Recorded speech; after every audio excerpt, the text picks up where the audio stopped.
Good day. My name is Letseho Rankin, and I'm the Executive Head of Institutional Distribution at Momentum Investments. It is my pleasure to introduce the breakaway speakers for Momentum Investments capabilities to you at Investment Matters Conference. The event platform provides the ability to rate sessions and even for you to ask questions during the presentations. Someone will be there to either answer your question or will get back to you with an answer at a later stage. Please remember to click on the Leave button after each session to qualify for CPD points. You're welcome to watch the presentations you couldn't watch today at any other time until the end of November. I would like to introduce Ian Scott, our Head of Fixed Income, and Zisanda Gila, a Money Market Portfolio Manager at Momentum Investments. They will be talking about how fixed income is evolving in South Africa. Thank you very much, Litsacho, for that introduction, and welcome everyone to this session today. Ian and myself will be talking about how fixed income in South Africa has changed. I will mainly focus on how the money market environment has evolved and developed over the years in terms of technology, the regulations, and most recently the proposed benchmark changes and how these have benefited the investors. We generally think of the term fixed income as synonymous only with bonds. So money market is a subsection of the fixed income market that trades in very short-term debt securities with maturities of up to 1 year from issue date, and which are typically issued by government, banks, and corporates, raising debt mainly to meet their working capital requirements. So money market were first introduced in South Africa in 1997 to offer retail investors better return and diversification through the diversity and exposure to underlying investments that are often not available to retail investors. This market is now sitting with assets under management of around 430 billion, according to the ASISA Local Fund Report, and this number is growing. So years later, credit market was also introduced and offered an even further diversity and exposure to investors, and it included issuances by state-owned entities and various corporates. So my colleague Tamaga Lesitu addresses the benefits and challenges of this credit market. Since the inception of money market, there have been notable changes and developments which impacted this market positively over the years, and I will highlight just a few in no particular sequence. First, there is an improved system of trading that has changed from a paper-based to an electronic format. Due to high volumes of money market securities in circulation in recent years and admin challenges in handling these, it was in this context that Straight introduced the dematerialization of these certificates. So where to from here, you may ask? The progression of further development then becomes obvious in this particular area that the market should in future see a move from the remaining legacy over-the-counter methods to a centralized digital platform completely. So even though the thought of advanced analytics and artificial intelligence may seem far-fetched, algorithm trading engines and other advanced digital trading platforms are at our doorsteps, and the equity market has successfully implemented these over the years. So another change in regulation was the introduction of Basel III, which needed banks to comply with the liquidity requirements as enforced through the liquidity cover ratio and also the net stable funding ratio, which encouraged banks to have stable funding profile. So many markets have benefited from this because in order to achieve this, banks needed to attract fixed funding and in return offered better yields to money market.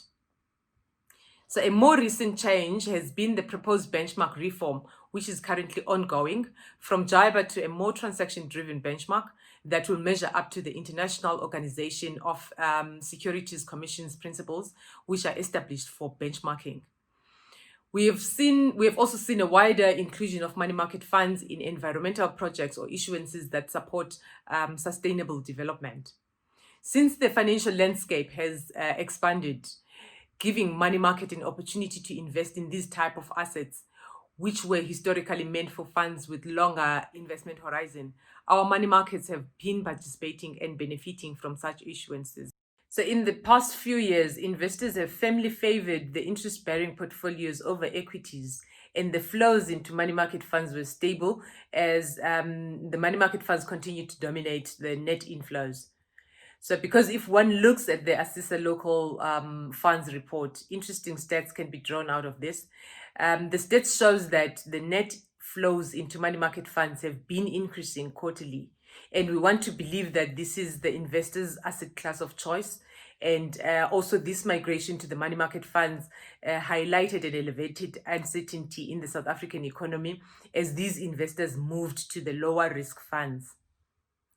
The years 2017 and 2020 were turbulent years, both politically and economically in South Africa. In 2017, the country went into a technical recession and it saw rising unemployment. S&P Global downgraded the sovereign credit rating to full junk status. South Africa faced political and policy uncertainty leading up to the 2017 elections. 2020 has also been an equally turbulent year. In March, we saw the COVID-induced liquidity crisis that brought volatility to global markets. Both these periods have highlighted that in times of stress, no asset class is immune, as we saw money market also having big outflows during both periods as they were providing the much needed liquidity. And from this, we can conclude and say, in times of trouble, cash is king. And if we take a look now at the global markets, the post-COVID-19 interest rate environment has presented a difficult period for money markets as the world continues to navigate its way out of the pandemic phase and continuing with the recovery. The repo rate in South Africa is at lowest levels it has been in over 20 years at 3.5%, responding to the 300 basis point cut in the repo rate year to date. Bank funding rates have also compressed across the curve by a commensurate amount. We have also seen the SARB inject liquidity in the cash market, and this has also been a factor in keeping these bank rates lower. We continue to search for risk-adjusted returns for our funds, and it is interesting to know that we can now source additional yield in the risk-free government treasury bills over bank paper. So this is due to the excess supply of government paper that needed to be absorbed by the market. The markets were also cognizant of the heightened fiscal risks that face South Africa, and my colleague Tamaga Lesotho will address this topic. Historically, the relationship between Jibar and repo has been an indication of where the repo rate is headed, but this is no longer the case. The market, however, seems to be holding on to this theory, suggesting that a cut in the repo rate is coming soon. As mentioned in my previous slides, we have seen the SARB provide liquidity into the markets. We've also seen an increase in money market investments, meaning South African investors are keeping their money in cash. And we have also seen corporates keep excess liquidity in the banking system. So this excess supply of cash in the South African banking system has led to the Jibar trading through the repo rate since August, as banks are also not keen on taking further deposits. From where I'm sitting, it is also difficult to predict how long the 3-month Jibar will remain below the repo, especially if the reduction in the repo does not happen. Having said this, it seems likely that the SARB will cut the repo rate by 25 basis points, then implement a wait-and-see approach, and thereafter rates remaining flat for an extended period as the monetary policy needs to provide space and time for various balance sheets to recover. I will now hand over to Ian Scott as he addresses the same topic on how the bond market has also evolved. Thank you. Today, we're discussing what has been evolutionary and been changes in the fixed income market over the last decade or so. Yes, there's been many changes in the fixed income markets, but the one topic that we really see as a game changer for fixed income is the birth of sustainable investing, or what we call ESG, or impact investing. It's a very complex way of investing. Globally, the Europeans are way ahead of us, and we can delve into it a little bit today. So, fortunately, we've got a global partner in Robeco Sam that we will leverage off in terms of information, and I've used a few of their slides. And where's the world, and what does it actually mean? What does sustainable investing actually mean? What does it mean for portfolio management, for fixed income? And we'll end up, what does it actually mean for investors in our portfolios? If we jump to the first slide and we'll say, well, how did the investment industry actually approach ESG or impact investing or sustainable investing whatever terminology we want to use. It was actually in a stepped fashion. And we said, well, it's a very complex situation because we can't necessarily move from the carbon economy that we've got today globally to the renewable economy. It just doesn't work that way. We can't just suddenly all switch off our petrol or diesel cars and say, now we've got all electric cars. We can all work out it's not going to happen. So we said, as an investment industry, we want to have a phased approach. And how would we do that? Well, we said we first want to use what's easy, exclusions. Exclusions means we won't go to certain places. We won't invest in high carbon industries or names anymore. We won't go to the tobacco industry. We will invest in clean energy. So exclusions was the first part. The second part, what we saw was actually how do we actually integrate ESG investing into our process? How does it become a fundamental process? How do we say it's in here, it's part of our process, just like a rating or a credit score or a valuation or a fair value? How does ESG fit into our process? Thirdly, how do we get to impact? How do we actually say at the end of the day, how do we attribute it? How do we know at the end of the day that we are making an impact into people's lives? We're making an impact on the environment. We're actually making an impact on governance. Companies are behaving better because we are forcing them, and we as asset owners are forcing them to be better at what they do. Obviously, the third or fourth part was active ownership, voting. Now, unfortunately for us as debt investors, we're not owners, we can't vote. The equity investors can vote. But what we've seen is over the last while, and we're very excited about it, that the listing requirements on the JSEs actually changed, that every company that's now listed has to have a debt officer, someone on the board that's looking after the interest of debt holders, and we're very excited about that.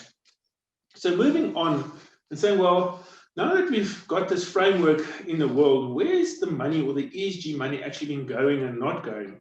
Well, it's quite interesting. And we say, well, exclusions is the biggest part of the industry at this point because it's the easy part. We can all say, well, we're just not going to the bad coal or the tobacco industry, as I've mentioned. So where do we go to then? Well, obviously we say, well, we want to go to where is best in class, but we're not just going to get there.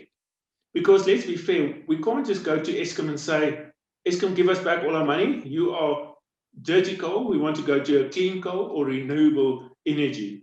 It doesn't work that way. We need electricity on a day-to-day basis. We need to still invest with Sasol. Yes, we do invest with Sasol because our cars still have to run. We can't just say to Sasol, look, we don't like petrol. It's a dirty carbon industry. We just can't invest. We can't just stop the economy. But surely we want to have ESG integration. We want to move up to that part. We want to move to impact investing where we say, well, do we actually impact people's lives? Do we actually say we invest in student accommodation? We invest in socially acceptable type investments? We're not there yet. It's going to take time. When we looked at Europe, Robeco started ESG investing probably in the early to mid 90s. It's 2020. And you can clearly see it's 25 years down the road. And yes, it takes a while. So in South Africa, it probably only started about 5 or 7 years ago. So we definitely have a road there. We're on the exclusion road. We're on the proxy voting route. We're on the corporate governance route. It's quite important that it's a journey there. We are on an energy transition. We are moving to cleaner energy. We are moving to better governance. So yes, it's a journey, but we're not there. And it's going to take time to get there. So if we look at our credit process, because this is where impact investing will have the most relevance is on credit. Because remember, when we talk about credit, it's anything that's outside of government. Now, if you think about a credit process, we have to assess the fundamentals of a credit, a corporate, a SOE. Firstly, is it a good business? Secondly, does it have a good management team? Is it a profitable business? Can it actually pay our coupons? Those are all the fundamentals that we have to deal with. Now ESG has become another part of this, what we call, I see Robeco is calling it F scores. We can call it ESG scores. You know, the fixed income industry, we like to box things and we like to quantify it and attribute it and give it a score. And once we have a score, we can assess the risk, we can assess the price, and are we being rewarded for the price? So making this prediction that just like ratings, remember when ratings also started, people said, what is a credit rating? What does it actually mean? Today we live in a world where how do we deal without ratings? And is this the path that we are going to follow with ESG as well? Where we say, well, we're getting an ESG score. What does that score mean? And what does it mean for our investments? Because it becomes quite a technical thing. Does fundamentals override ESG, or does ESG override fundamentals? Does it become a part? So interesting questions that we've got to ask ourselves is, if we have a company with great fundamental scores and great credit scores, but low ESG, will it gong it out? I don't know. Or do we say, well, the fundamentals are more important because we as fixed income investors have to make sure that we're getting our clients' money and our coupons back, but we're investing in a company with a low ESG score? I don't know. We don't have the answer on that, but it is the fundamental questions that we do have to answer. And yes, we do support ESG, but we will not support false ESG. We've seen entities in South Africa issue green bonds. That's not really green.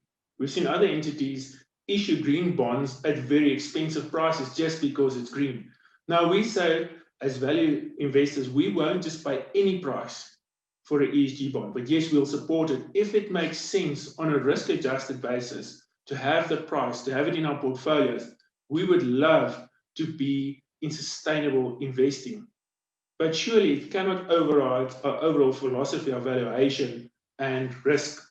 And what does it mean for portfolio management at the end of the day? What is the future of portfolio management? So we can clearly see there's a lot of information out there, a lot of preferences. Company A, B, C, and D. They'll have good credit scores, bad credit scores, good fundamentals, bad fundamentals. And then we've got this new overlay that says ESG. So does the ESG part then override the good fundamentals or bad fundamentals? And do we say that, look, this is a great company with a bad ESG score, but it's okay? Or do we say, this credit quality is so, we're not sure, but it's got a great ESG score and it's going great guns and we should go ESG, so we'll just do it? I'm not sure that that is the right way to do it. What we will also say is we will invest in carbon intensive companies as well. So yes, let's take an example like Exxaro. We will invest with Exxaro, but on the proviso that there's a path or a transition to clean energy. We will not do dirty coal anymore, but we can't just take the coal industry away. So we'll say, well, we'll invest and we'll walk this path with you. When we look at governance, yes, there's bad governance in corporates and SOEs, and we don't have to get into it. But what we're saying is, we as debt investors will walk the path with good quality companies where we can see there's measures in place where they want to strengthen the corporate governance. A good example would be for us, management teams. If management teams do not engage the investment team or the fixed income team on an annual basis, we have a watch list. If you don't engage us, your name goes on the watch list, we will not invest with you. That's part of our corporate governance strategy. So in the end, if we put it into one big pot, what does it mean for investors? It means at the end of the day, there's another level of scrutiny for our investors in our portfolios, knowing that their money will make an impact. Yes, we want to generate good returns for our clients on a risk-adjusted basis, but they also know that their money is not being invested in some black box somewhere. It really makes an impact on people's lives, on the economy, on governance. There really is an investment into the future for our children. And that's where we want to get to actually leave Earth in a better position than where we have found it. This is very fundamental. How is it going to change? What is that path? I don't know. Is it exciting? Yes. Are we involved? Yes. All I can say is we like it. It's part of our investment process. And yes, it's a journey to go on to, and we look forward to it. Thank you.